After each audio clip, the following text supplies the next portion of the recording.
Okay, people. So it's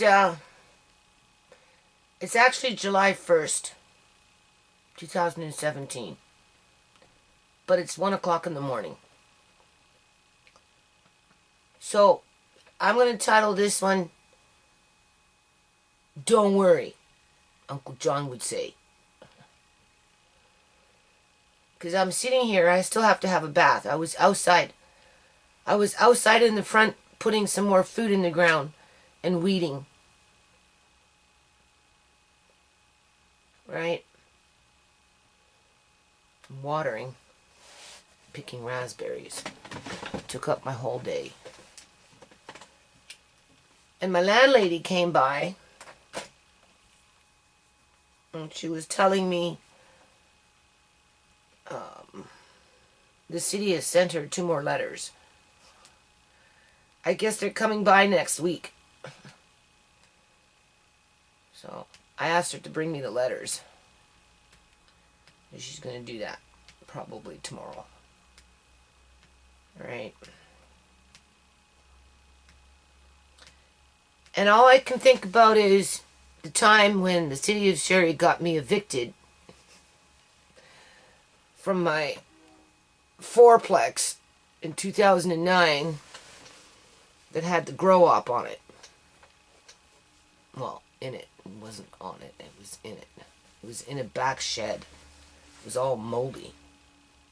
My landlady put a moldy dresser against the wall so you wouldn't smell it. And when I took the moldy dresser away, she came back with the drawers, even though I took them to Delta in Delta for spring cleanup. I took the old dresser to Delta and brought back other stuff. She rang my doorbell, and there she's standing there with these moldy drawers, chewing me out for removing her garbage from the laundry room of all things. The one that almost killed me. The one that was the catalyst to have me call the city and ask them what I should do about this Mickey Mouse hydro that was going in and out in Uncle John's room and in the bathroom down where his area was. He'd go 3 weeks without hydro, people. And then all of a sudden it would blink on for a few days and then it would blink off again. The city knew what was going on. They allowed it to happen, though, people. Because the guy had big money. He drove a Hummer. His wife drove a van during the day. She was the perfect little housewife during the day. And at 4 o'clock in the morning, she'd roll up in her Hummer because her brother in the basement, on the other side with the mother, was a drug addict. He was a heroin addict. So not only were they growing pot, or maybe cooking meth, who fucking knows? One of the two. They had an attic on the property. And he used to climb the roof. Personally, I think he was looking down the freaking fan vent. Because there was no cover. So I think he was a peeping Tom. Everybody's got problems. So anyway, the city, you know, a whole year, right? I moved in there in December of 2000 and it was December 15th of 2008. And by January, within 6 weeks, the hydro was so bad, I called up the city. I said, what can I do? And they said, well, you can pay $65 and we'll come in and we'll do an inspection. Well, as soon as they walked in the door, they knew. They knew just by the type of piping and everything else. So that was in January of 2009. And by October, they still hadn't fixed anything. It was so bad that they ended up shutting the power off at the pole for 12 days. It was either the cops, the fire department, or the city, or all three. Because nobody took responsibility for that. And because the landlord had their feet into the ground, right, they took that as a cue to evict us. Right? So we got our notice in October. End of October, November, it was something like that. And we had to be out by December 15th. And I moved us out. I moved us into here. And they got away with it because he had lots of money. Lived in a big monster house, right? Had that piece of property, plus who knows what else property he has. And he drove a monster truck. So if you're driving a monster truck, you have lots of money. But all in all, it was the city that got me evicted. And then they almost got me evicted again in 2015 from here, from stressing out my landlord so much. And it's starting up again. And all I can think about before I go take a bath and go to bed, because I have to get up in the morning and go wash Andre's toys, at least start. Right? The shed is almost done now. It's really nice. Really, really nice. As I'm having to justify it with my kids. Even my landlady tonight said, "Why are you doing that?" Right? I have no money to fix anything. Taxes are too high. Right?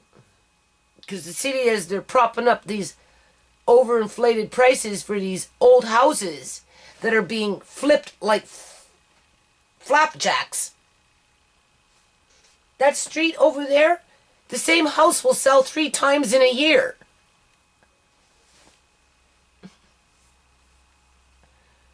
Right?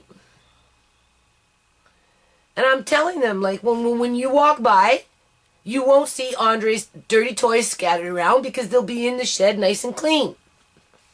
I have to rat-proof it, though. But when I had Mr. Lace, I bought this. It should still be out there. It better be out there. 2 or 3 sheets anyway. I don't think it was 4, but what it is, it's a metal screen, right? About like this, maybe 2 feet by 10 feet long, 2 feet wide.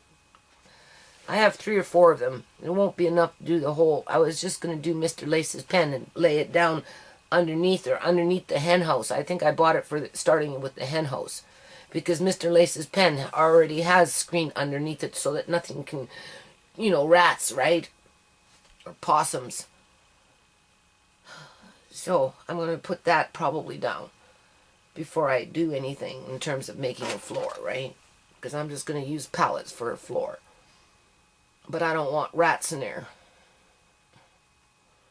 Right? Or raccoons. Something moved back into the shed.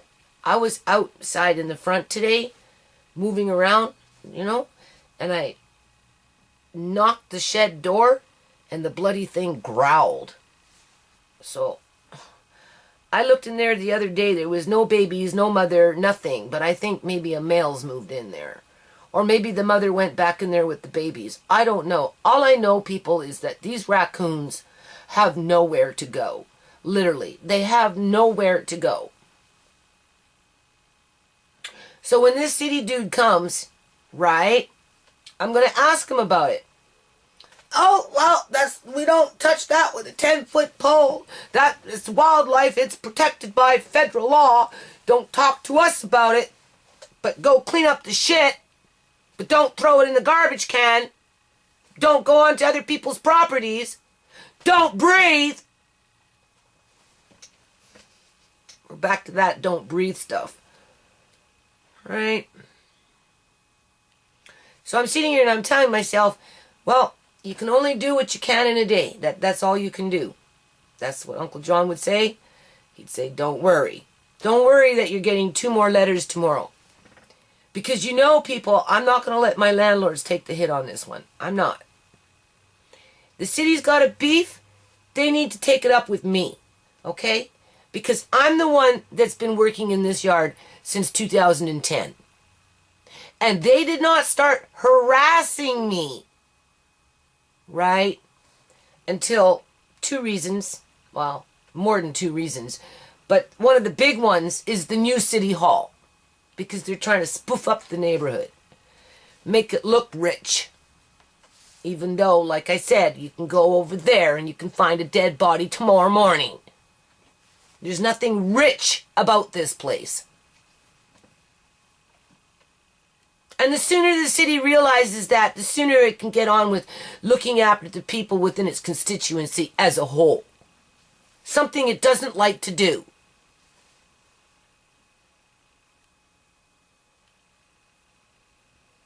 And they can, oh, that little bitch. Listen to the way she talks. We're going to show her. And Uncle John would be like, don't worry, don't worry. So I'm trying not to worry, people. Right? There was something else I was going to say. I can't remember what it is. It's late and tired. I just kind of wanted to touch base, right? Let you know I'm still kicking. I'm bleeding out, but I'm still kicking. Alright. Somebody was telling me tonight that 60% of the population at some point or another in the United States of America is either homeless or going homeless. And I'm like, yeah, Canada is starting to be the same way. Never used to be like that, people. It never used to be like that. Nope. So, I don't know. We got a new government now. I can't be ranting and raving on about the BC Liberal government and Christy Clark and her AAA credit rating. Those days are out the door. We got a new premier, right? And this is where you have to step back and give the guy a chance, first of all. And acknowledge that, you know, there's a lot of corruption that he's going to have to root out, and hopefully he'll do that over a period of time. Hopefully he'll have some, you know what, where it counts, right? Because we really need that in this province. We do.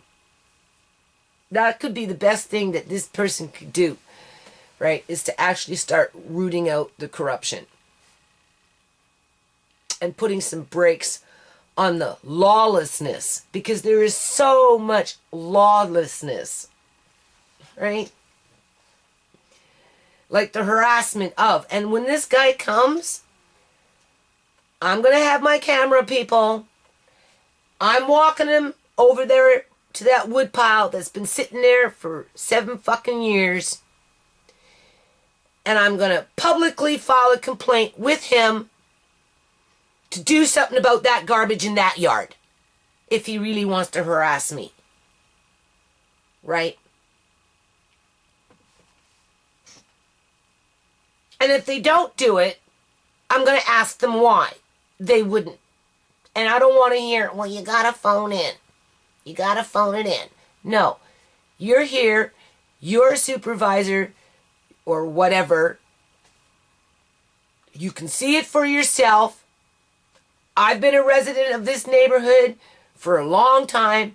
That stuff is never moved. At least in my yard, shit moves.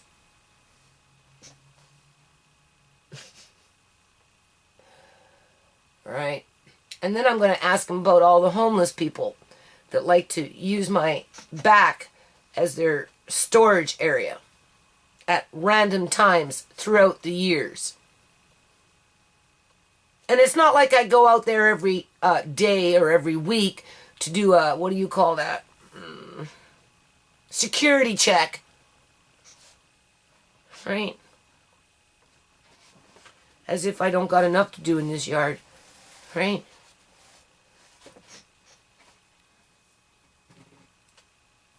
So we got raccoons.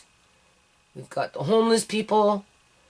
And that type of thing, or just even petty thieves that like to root around in my garage. What's he gonna say? That's the cop's problem? See, passing the buck. Yeah, the raccoon's not my problem. That's your problem. Alright? You know, I don't know what's in that shed over there. Even if I flush that poor raccoon, that poor animal that's just trying to survive, right? Kind of like me, you know? right?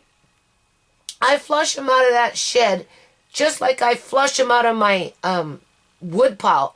Because I have two in my wood pile for sure, and probably the babies. We seen two the other day going in and out. You seen on video. Right? They come out during the day. But I think there's another one, because I think this guy flushed out when he started cleaning out his stuff. Like I said, they like to poo kind of where they live, right? Around pine trees.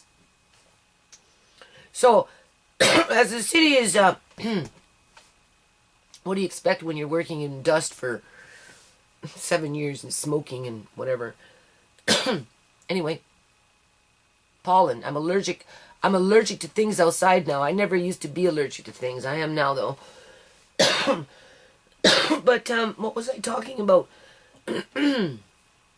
These raccoons. As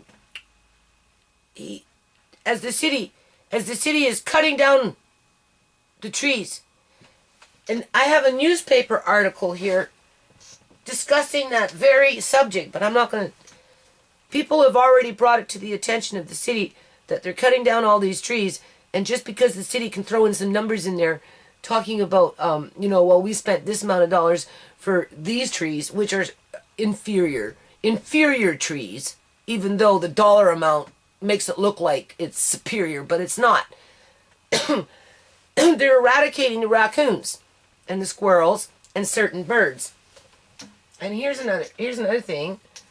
Look at this. This is called a Norton Flicker.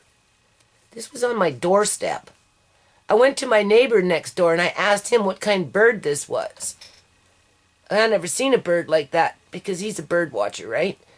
And he told me, and he showed me too, and it's a Norton Flicker. He says that they're quite big. They're about this big. I've never seen one. That's like a foot. And they like to crawl around on the ground.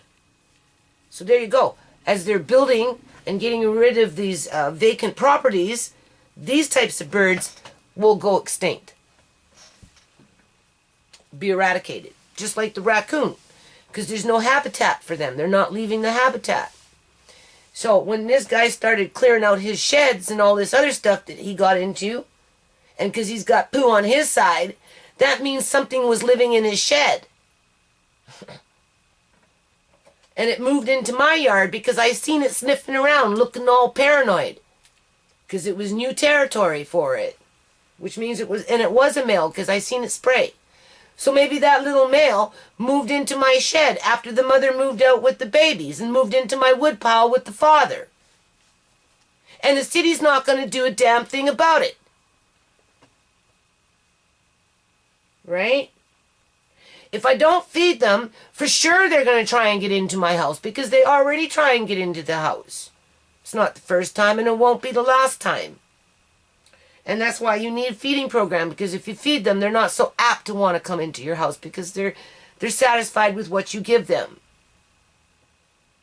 Right? So it's kind of dangerous in the fact that there's no, at least with dogs and cats, there's a degree of, inoculations, not with all the animals, but for a large portion of the population. Dogs and cats get their, they get their shots, right? They get neutered and spayed, and their furs are looked after properly and that type of thing, right? These raccoons, nothing, absolutely nothing. They're completely on their own. When they get injured, they don't get medical help. When they're thirsty, there is no water for them. When they're hungry, there's no food because the city took away. So how is this protecting the raccoon? I don't see the city making not even a little teeny weeny bit of an effort trying to protect the raccoon because it's federal law. Because if they were trying to protect the raccoon, they would consider a pet program in terms of spade and neutering and rabies shots and, test for worms and that kind of crap and, dispose of their feces in a correct manner and blah, blah, blah. Anyway, it's too late for this. Uncle John would say, don't worry, right? I did call an annual general meeting. So that's another thing I'm not going to worry about. I have to type out the information. Obviously, I don't have time to type anything, people. I was in the yard all day today. I was in the yard the other day, and so on, and so on. And now I have to be in the yard tomorrow. And I have to be in the yard Sunday. And I have to be in the yard Monday. And I have to be in the yard Tuesday. As the city, for the third time, is almost getting me evicted for this bullshit. For this bullshit. Harassment. This is what it is. I'm calling it for what it is. Right? They're not providing affordable housing for the ones that they're getting evicted. Okay? All they're doing is clearing out the houses to make it so that the rich bastards can come in and flip them like flapjacks for the next 5 to 10 years so they can make their money, right? And walk past the dead bodies. How about that?